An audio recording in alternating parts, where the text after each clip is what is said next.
Luciana se incorporó al mundo de la comunicación a los 20 años, trabajando para las agencias de publicidad del Grupo Bates y Agulla y Bassetti, con clientes como Grupo Telecom, Burger King, DirecTV, Renault, BAT, entre otros. Su desarrollo profesional dio un giro hacia 2013 cuando se unió a Mondelez Internacional, trabajando en estrategias de comunicación integradas enfocadas en plataformas para marcas como Oreo, Philadelphia, Trident, Milka y el resto del portafolio para Argentina y México. Luciana Echeverri, bienvenida a este espacio de Mercado Ads en Adweek. ¿Cómo estás? Muy bien, muchas gracias. La verdad, gran semblanza, mucho que platicar. Muchos años. Pues me gustaría empezar con la pregunta más natural, que es ¿cómo ha cambiado toda la industria en los últimos 20 años? Una locura. Creo que el marketing digital vino a cambiarlo todo. Todo lo que sabíamos hasta ese entonces. Pensá que cuando hablamos de comunicación siempre estamos trabajando en conectar con otra persona, seducirla, que se interese por lo que le queremos ofrecer y que termine eligiendo el producto o servicio que estamos comunicando.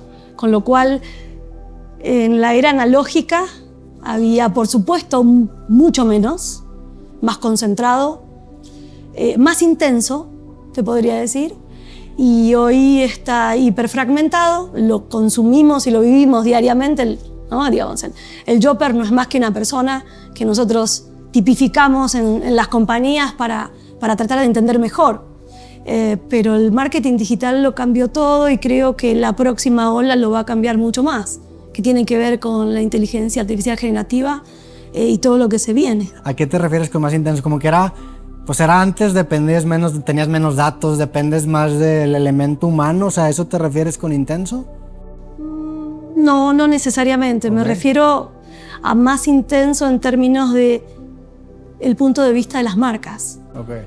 Digamos, mi formación es una formación publicitaria, trabajé en agencias de publicidad icónicas, realmente vi cosas increíbles desde la creación y el storytelling, y todo eso se fue un poco diluyendo, es una palabra peyorativa, pero se fue fragmentando. Es la palabra de hoy, y fue, ¿no?, cambiando de forma, ¿no? Porque en la antigüedad la marca estaba obligada a dar un punto de vista firme, okay, fuerte, intenso. Hoy los múltiples actores o los múltiples vehículos le permiten a una marca fluir un poco más. En esa fluidez hay marcas que se comprometen un poco más con su propósito, sí, y hay otras que no tanto. Sucede un poco también con las personas en esencia, ¿no? O sea, las personas de antes las veías, las de la vieja usanza con los valores y tú hablas y a ver, era una manera distinta de ver la vida que tenía sus bemoles, pero también hay algo muy positivo en tener como bien plantados los pies, una cuestión de valores e identidad. ¿Cómo se vivía más esa intensidad? ¿Cómo era ese ejercicio introspectivo de darle una personalidad a una marca? El darle vida a una marca conlleva muchos aspectos, ¿no? Intentamos que la marca tenga un rol claro, que pueda transmitir valores, porque en definitiva un objeto es inerte o un servicio es inerte hasta que lo moldeás, claro, hasta que le das su forma. Porque justamente lo que estás buscando es que el otro se dé vuelta y te mire, que te recuerde, que te diferencie del que está al lado. Me parece que es importante para un poco contextualizar que yo te estoy hablando desde un punto de vista de consumo masivo. Sí. ¿Sí? Hablamos de vender millones de chicles por día. Sí. Es un trabajo bien distinto a un mercado de lujo o al electrónico. Estamos hablando de realmente millares, ¿no?, detrás. Entonces vos tenés una marca muy sólida que soporte esa diversidad de públicos a las que vas a tener que llegar para llegar al volumen. Claro. Entonces la intensidad tenía más que ver con el boldness de las marcas, ¿no? Marcas icónicas de la década del 80 que se crearon. Hoy no es que no se crean, ¿sí? Hoy dialogamos un poco más fluidamente. Creo que hay que tener en cuenta que para que un creador de contenido o un influencer manipule, trabaje con una marca, esa marca tiene que estar definida. Sí.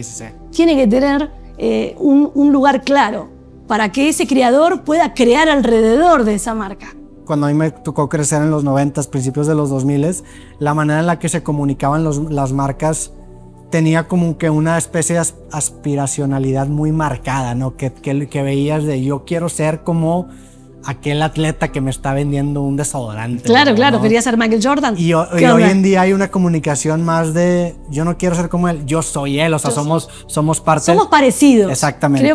Creo que las plataformas digitales acercaron mucho ese lugar que las marcas construyeron simbólicamente. Hay un valor simbólico muy fuerte que las compañías de CPG trabajamos detrás de la creación de valor de una marca. Y el gran cambio a tu pregunta inicial tiene que ver con esa cercanía que le da que alguien que es parecido a mí también manipule la marca. No es solo que la marca busque ser un poco más fluida, sino que hay X gentes detrás de una pantalla que la están manipulando también y la están haciendo un poco menos reina o menos, ¿no? Paradigmática. Es un poco... trae cambios en el storytelling. Sí. Definitivamente. Sí, porque tienes que empezar a considerar ya como ese intermediario que puede ser tanto una persona que recomienda un creador de contenido va a digerir claro. la marca y cómo después eso va a acabar. Sí, y es lo más complejo. ¿No? Sí. Es lo más complejo porque hay como mucha fantasía alrededor de lo que un creador de contenido o un influencer le entrega a la marca. De verdad, no podría darle a un influencer una marca que no tenga ni propósito, ni respaldo, ni estructura. Mr. Beans hay pocos, ¿no? Sí. Entonces, es un poco entender desde el otro lado, desde nuestro lado, que trabajamos con creadores o con estos influencers, qué rol ocupan en la creación de valor o cuál es su espacio dentro de la comunicación de una marca, por ejemplo, como Oreo, que lleva más de 100 años. Sí. ¿Y cómo es manejar esta nueva época con una marca como Oreo, por ejemplo, como Filadelfia, que son marcas que llevan muchos años? ¿Cómo es manejar la comunicación hoy en día? Mira, nuestros equipos están muy conectados con las plataformas. Nosotros hemos aprendido puntualmente ahora en Mondelez a trabajar en digital de la mano de los Metas, los TikTok, los Googles de este mundo. O sea, iniciamos el camino juntos, nos enseñaron cómo hacerlo. Los JVPs globales que tenemos como compañías nos permiten trabajar con lo que se viene, preparar a los equipos de marketing, preparar a nuestras agencias creativas, preparar a nuestras centrales de medios para justamente el ecosistema responda a lo que va a venir. ¿Sí? Es clave para nosotros. Hoy en día me estabas platicando antes de empezar a grabar que pues tu trabajo también consiste en muchos sentidos en ampliar el portafolio de marcas con las que están trabajando, que pertenecen al grupo. ¿Cómo es ese día a día? O sea, ¿cómo se vive ese día a día? El portafolio de Mondelez es un portafolio extenso. Gigante, sí. Nosotros trabajamos en México puntualmente con 9 marcas. Tenemos más de 50 que llegan al punto de venta en los diferentes formatos en los canales. La verdad es que el equipo de Consumer Experience, en el que tengo la suerte de trabajar, hoy hablábamos de hacer lo que nos gusta, a mí me encanta lo que hago, estamos todo el tiempo trabajando en construcción. O sea, todo el tiempo estamos trabajando con esas 9 marcas al lado de los equipos de marketing, al lado del equipo de e-com, al lado de corporate. O sea, nosotros articulamos todo lo que es el POE, ¿no? El Pay, el Own, el Earn de las marcas. Y somos como los especialistas dentro de la compañía. Es un trabajo lindo, muy divertido, y cambiante. ¿Cada compañía con su equipo de marketing interactúa con ustedes? ¿De esa manera funciona? Cada marca. Cada marca, sí. Cada marca. Sí, exacto. Okay. Así trabajamos. Y por ejemplo, todo este tema del Consumer Experience, ¿qué fue lo que te atrajo de dedicarte a esto ya? Para nosotros, Consumer Experience es la evolución del viejo media. Okay. Nosotros comenzamos, yo llevo 12 años acá en Mondelez, comenzamos obviamente siendo los de media, y hoy somos Consumer Experience detrás de todos los puntos de contacto de la experiencia del consumidor, intentando no solo monetizarla, trazabilizarla, y delinearla, ¿no? Para que sea la mejor posible, la mejor que podamos entregar. Y esa experiencia que acaba teniendo el usuario cuando consume, cuando compra, ¿cómo se traduce de lo físico a lo digital? O sea, ¿cómo fue esa? Porque con marcas que llevan muchos años en el mercado, ¿cómo traduces una experiencia que pudieras generar en un usuario al comprar algo en físico a llevarlo a e-commerce? Todo comienza, por supuesto, con la comunicación. Nosotros trabajamos para que la marca se conecte con las personas allá afuera.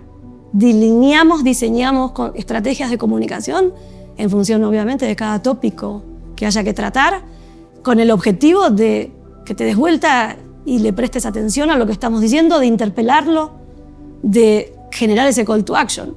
A veces ese call to action es directo, como en e-commerce. Tenemos un ejemplo muy lindo con los chicos de Mercado Libre.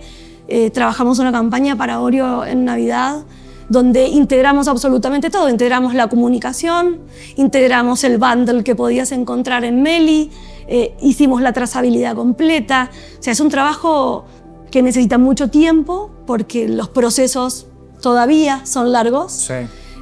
Pero sí logramos conectar end-to-end el storytelling, que es lo más lindo de nuestro trabajo, que el consumidor pueda ver la lógica detrás del contenido y que cuando llegue a convertir, ya sea en un e-com como Meli, Mercado Libre, o en un retail físico, le haga sentido ese journey Claro. del cual lo estás trayendo. Y por supuesto, los puntos de contacto son ya infinitos, te diría. Nosotros en Mondelez creemos fehacientemente en la importancia de la comunicación uno a uno, de cómo la tecnología nos ha permitido desde hace unos 6 años aproximadamente trabajar estrategias personalizadas, no solo desde la segmentación, es decir, targetización, geolocalización, sociodemográfico, sino desde el contenido. Y eso fue la tecnología la que nos abrió una puerta. Trabajamos bajo una metodología que denominamos Empathy Scale, donde buscamos esa conexión individual a escala. Okay. Porque no nos olvidamos nunca que vendemos millones de chocolates o de chicles o de paquetes de galletas cada día. Entonces, para nosotros es clave la capacidad de llegar con escala y la individualidad de que puedas sentir que ese material es para vos, Sí. en ese momento y no para otra persona y que lo sientas muy cerca. Tenemos también mucha suerte, nuestro portafolio es muy lindo. Trabajamos con marcas que a todos nos gusta trabajar, con Oreo, con Philadelphia, Trident, Búbalo, Paleta Payaso. Realmente el día a día de una compañía que vende snacking se siente. Sí. Versus otra, me ha tocado trabajar en otras empresas donde vendíamos otras cosas un poquito más aburridas y se respira un poco eso. Hablaba sobre esta parte que pudiera parecer un poco contradictoria entre la escalabilidad y lo masivo y la personificación. Sí, sí, ¿no? O sea, la personalización. hablarle directamente al consumidor. Hoy en día con la tecnología ya se puede hacer las dos, Claro. que es una locura, ¿no? ¿Cómo fue ese paso en generar lo que hoy en día ya me platicaste que es una especie de estándar, ¿no? Para poder cumplir estas dos metas de ser escalable, pero también hablarle directamente al consumidor. Mira, nosotros en Mondelez empezamos el camino digital en el 2014. Okay. Ahí empezamos a acelerar la inversión. Ten en cuenta que somos un producto de consumo masivo de Tú llegas alacena. 2013, ¿verdad? 2013 llegas tú. Sí. En el 2014 empezó el equipo a mover. Lo que primero se mueve es la inversión publicitaria. Sí. Detrás de la inversión publicitaria viene lo cultural y la metodología para alcanzar la tecnología. Los primeros casos de Empathy Scale los hicimos en Argentina en el año 2018 con algunos agregadores que hoy son compañías como Smartly, por ejemplo, que eran 2 chicos en una startup que nos mostraron cómo podíamos personalizar a escala nuestro contenido y ahí empezamos. Y de ahí te digo, no hemos parado. Hoy Mondelez se caracteriza por tener este capability. Nuestros cans están alrededor, o sea, giran alrededor del uso de la data, alrededor de la inteligencia artificial, generativa, por supuesto, y cómo escalar contenido con propósito. Eso es Empathy Scale para nosotros. ¿Cuál fueron como esos primeros indicios de que la industria estaba cambiando de esa manera? Porque hablas por ejemplo, un tema de alocación de presupuesto, ¿no? Que se va de quizá medios tradicionales a internet. ¿Cuáles fueron esos primeros indicadores? A lo mejor le metiste un porcentaje mínimo y te dio resultados muy, muy grandes a comparación de las métricas que tenías en el otro lado. ¿Cómo se vio desde ese lado? Te voy a contar la verdad, casi me corren de una compañía. Okay. Estuve a punto, porque nosotros los que trabajamos en media, nuestro trabajo es observar la audiencia. Si nosotros no somos buenos viendo y observando a dónde va el consumidor, dónde está consumiendo, qué está consumiendo, algo está fallando. Sí. No es solamente alocación de presupuesto. Y la verdad es que mis primeros pasos en digital fueron en el 2008. Okay. Empecé con Mamaluchetti en Argentina, creando los primeros stickers de Messenger de Argentina. Por ahí me encontré con un colega. ¿Stickers de Messenger? Sí, Okay. Sí, de esa época sí, te hablo. OG, o sea, sí. Y casi me despiden en una campaña de ¿Por Mamaluchetti por invertir el 90% en digital, el 10% en televisión en ese momento. Okay. Ahí entendí que necesitaba otra compañía y me fui a Mondelez, que estaba un poco más cerca de lo que yo creía, que tenía que ver con utilizar las plataformas digitales, que era lo que estaban consumiendo los más jóvenes. Tengo la suerte de tener un hijo de 22 años que me mostró y me enseñó también que no estaba equivocada con mi equipo de media en empujar hacia allí. Y en Mondelez encontré el lugar. Encontré otros pares que creían lo mismo que en lo que creía yo y empezamos a mover el ecosistema. De nuevo, el ecosistema lo movemos de la mano de las plataformas. Fuimos los primeros en abrirle las puertas, fuimos los primeros en acelerar la inversión. Hoy estamos arriba del 60% de nuestro spend, pero fue una aceleración de 4 años. Sí, también por el tamaño, ¿no?, de las marcas y del grupo. Es una infraestructura que no es sencilla moverla. No, claro, y además el ROI es un KPI que nosotros por supuesto miramos como toda compañía, porque administramos del lado más duro administramos inversión y del lado más blando creamos experiencias. Siempre muy conectada con media, porque a mí media siempre me mostró dónde está la gente, dónde está el consumo, qué están consumiendo. Yo me formé en publicidad. Para mí el storytelling es como muy importante observar qué está produciendo Netflix, qué está trabajando Mercado Ads y Meli conectado con Disney. Digamos, qué está consumiendo la gente en definitiva. La gente no deja de consumir contenido audiovisual. O sea, lo mezcla y lo mashea con su influencer de todas las mañanas, con su programa de streaming que ahora reemplaza a los programas de televisión abierta, depende de en qué parte de Latinoamérica te pares. La verdad es que todo se mezcla. No hay algo que haya salido del ecosistema. Yo siempre digo que el adoptar nuevas tendencias o nuevas tecnologías es más o menos como el metabolismo, ¿no? Entre más joven es más fácil porque no tienes el precedente de cómo se hacían antes las cosas porque ni habías nacido, ¿no? Conforme vas creciendo, pues a lo mejor viene una nueva tecnología, una nueva moda, pero pues ya tienes tu modus operandi y se vuelve un trabajo de desaprender para después aprender. Todo el tiempo. Sí. Todo el tiempo y en las corporaciones como estas tan grandes, como hablábamos ahí afuera, se nota mucho, se nota muchísimo. A mí hace 15 años atrás, un director de una compañía hoy muy importante me dijo una vez: discúlpame que no esté tan seguro de que digital sea el camino. Y yo me quedé mirándolo y dije, bueno, esa persona sobrevive, ¿eh? Sí. Tiene nombre, apellido, ahí anda. Y los que realmente cambian son los que generan la diferencia con mayor velocidad. Claro. Porque se trata de la velocidad también. Y la resistencia natural que tiene el sistema al cambio. O sea, finalmente el cambio implica un cambio, valga la redundancia, pero un cambio de estilo de vida, de modo de hacer las cosas. Y hay personas que prefieren mantener las cosas como están. Y especialmente en esquemas muy grandes, hay una resistencia de gente, pues como tú dices, que sobrevive. O sea, finalmente hay un elemento ¿no? Es un tema delicado también, ¿no? Cuando uno habla de estructura publicitaria, me refiero al ecosistema como un todo. Es un negocio. Claro. Entonces, a mí me tocó ver la transición, realmente. Cuando yo empecé a trabajar no existía digital. Sí. Hoy no hablamos de otra cosa. No se me ocurre hablar de otra cosa en mi compañía que no sea de toda la experiencia que vamos a crear en las plataformas con las que hoy trabajamos diariamente. Claro. Pero el ecosistema es lento, ya te digo, no es un play and play. Sí. No funciona así porque todo se quedó. No es que los sistemas de media desaparecieron y dieron espacio a otros. Y la billetera no es elástica. Nos encantaría, a todos. Creo que los equipos que trabajamos en marcas, lo que queremos es que nuestra marca esté en todos los lugares posibles. Porque nuestro objetivo, al final del camino, es vender más. ¿Y cómo manejabas tú eso? ¿Cuál era tu manera de, no sé si la palabra es persuadir o cuando menos de decir por acá va? Mirad, siempre utilizamos data.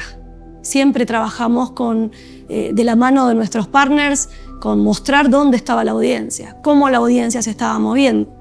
Eso también se cruza con, obviamente, la inversión y los costos y las posibilidades de crecer, ¿no? Cuando te digo que nosotros estamos como muy enfocados en la escala, trabajamos en penetración, en cada vez más personas puedan conocer nuestros productos y más plataformas y más todo lo que esté disponible tiene que ver con mostrarle a alguien dónde está la oportunidad.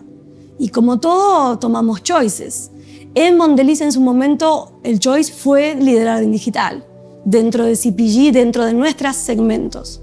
Y comenzamos a acelerarnos ahí y por supuesto no salimos nunca de la televisión. Claro. Porque todavía entrega volumen. Sí. Es parte del ecosistema. Sí, por supuesto, la conversación cambió completamente. O sea, le tengo que explicar, ya no tanto, pero hace un tiempo le tenía que explicar a un CEO que no iba a ver el material, que no era como abrir un periódico y ver el contenido, que yo no le podía decir a qué hora o en qué minuto o en qué segundo iba a haber un spot o una mención. Y te diría que cada vez es más profundo. Sí. Y es más complejo porque la complejidad, la cantidad de layers que hay ahorita es una locura, en la segmentación, ¿no? hace a veces complejo dimensionar la llegada que realmente estás teniendo. Sí, también la complejidad tanto de variables, qué tan rápido se mueve el terreno en ese sentido hoy en día y qué tan difícil es hacer un estándar, porque es un estándar y cuando lo terminas ya es otro territorio, ¿no? Sí, empujar algo a escala lleva un periodo de tiempo que no es el automático de una persona, claro. ¿sí? Como un individuo, no es viable. Nosotros hoy en 3 meses estamos modificando, o sea, y te hablo, para nosotros es veloz. Te hablo de una cadena de suministro muy larga, ¿no? de un proceso también de comunicación. Estamos hablando de marcas que son, ¿no? propiedades privadas. No estamos hablando de personas. Sí. Las personas tienen una libertad para moverse que las marcas no poseen. Sí. Puntualmente porque son activos. Y a veces nos olvidamos un poco de eso. Por ejemplo, en Mondelez hoy estamos creando nuestro propio LLM. O sea, ya tenemos ejemplos en Estados Unidos, en UK, Brasil está ejecutando este año, el año que viene lo va a hacer México, justamente por la protección legal que necesitamos trabajar. O sea, una marca es un activo de una compañía, una estrategia de negocio es un activo de una compañía. Nosotros no utilizamos plataformas de inteligencia artificial pública, por ejemplo. Qué interesante, porque también me imagino que le da como que a cada marca el hecho de tener algo así como una especie de personalidad, ¿no? O sea, ya cuando metes los datos y corres encima un algoritmo y generas un modelo, pues ya como que lo dotas de una... Bueno, el modelo está dotado con las características de esa marca. Está nutrido, digamos, el lenguaje que maneja, la información, o sea, el entrenamiento de esa plataforma fue hecha en función de nuestras marcas. Sí. Está preparada con todos los atributos, las descripciones, el purpose, cuál es la función que cumple en este mundo, para qué fue creada, qué resuelve, qué solución te brinda. La data no es solo la data de performance. Claro. Por eso es que es bien delicado cuando hablas de inteligencia artificial, cuando hablas del uso, ¿no? Por lo menos en Mondelez lo tomamos con mucha seriedad. Sí, totalmente. ¿Qué factores en común tienen estas marcas? Ya desde el punto de vista cenital, ¿qué hace una marca una gran marca? Una marca es una gran marca cuando entiende lo que la gente quiere. Okay. Y lo puede traducir, no solo en comunicación, sino en un producto, en valor. Y el valor de una marca es su precio, su calidad, su accesibilidad, su morfología y, por supuesto, su ADN. Las marcas de Mondelez, como bien dijiste, tienen un joy, ¿no? Un joyness que la sobreabuela, que tiene que ver con momentos de alegría, con recuerdos, con momentos buenos en general. ¿Eso fue una decisión, por ejemplo, consciente? O sea, ¿hay como un perfilamiento a ese tipo de marcas? ¿O fue hay algo un perfilamiento a ese tipo de categorías más que de marcas? O sea, categorías. Mondelez, de segmentos de negocio. Mondelez es una compañía de snacking. Y así está definida. Y todo lo que no es un snack, es algo que se come entre comidas, ¿no? Desde la teoría, todo lo que no es un snack no entra en nuestro mundo. Pues vamos a pasar ahora a la sección de la pregunta Meli, a ver qué nos mandaron. Dice, en un entorno cada vez más omnicanal, ¿cómo conectan las campañas de creadores con otros medios o experiencias para construir un recorrido de compra integrado para las audiencias? Yo te digo cuál es mi sueño. A ver. Contratar a los creadores por lo que venden y pagarles por lo que vendan. Que sea algo así muy directo de... El affiliate marketing me vuelve loca, me encantaría. Bien difícil hasta ahora, por lo menos para nosotros que no vendemos de forma directa. ¿Sí? Nuestra compañía no es dueña del end-to-end del consumidor. Nosotros necesitamos siempre de un tercero, ¿sí? De un Mercado Libre, de una plataforma como un retail físico. ¿Sí?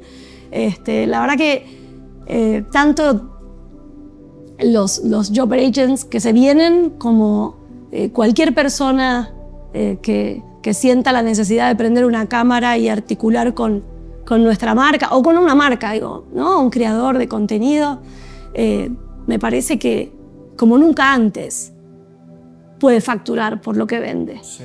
La publicidad viene de un mundo en el que no es tan así.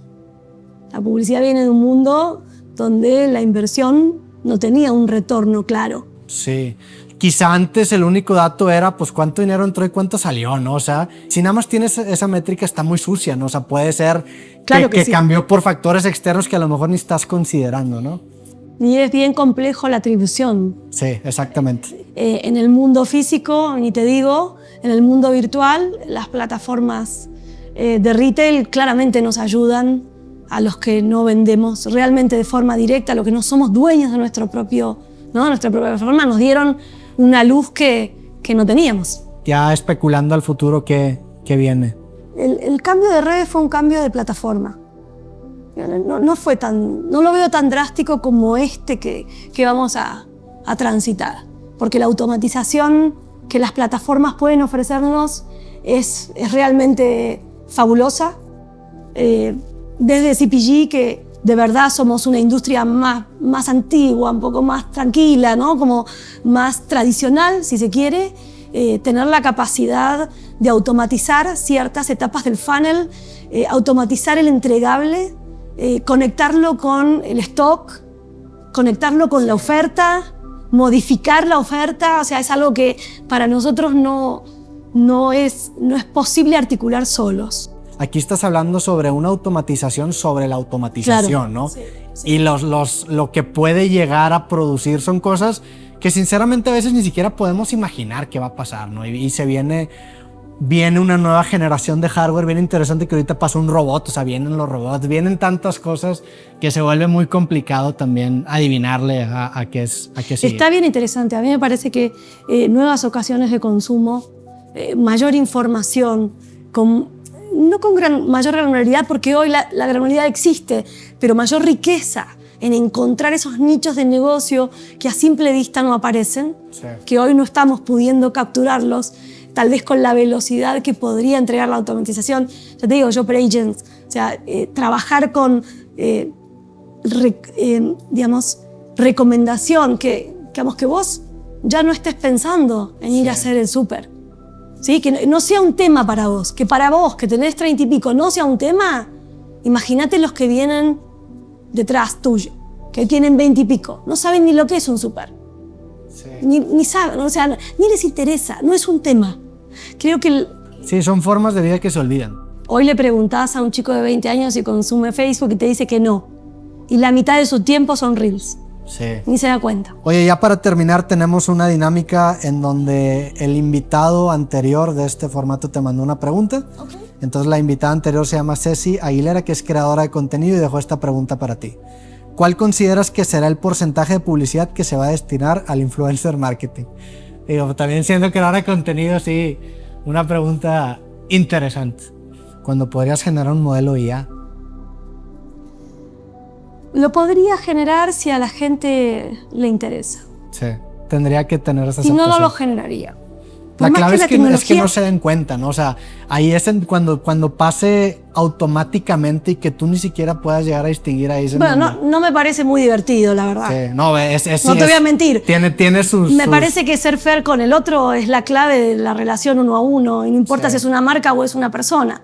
Imagínate que yo me entero que vos no sos vos y que sos un bot. Yo tengo un Roberto IA, pero el Roberto IA siempre tiene la esponja roja. O sea, yo tengo un programa en creativo que lo hosteo no yo, sino mi avatar inteligencia artificial, que lo generé con un modelo de mi voz y me grabé para mí mismo, pero siempre le pongo la esponjita roja para dar a entender que ese ente no soy yo. Pero sí estoy de acuerdo. Estamos en esta área en donde todavía no se define lo que está bien y lo que está mal.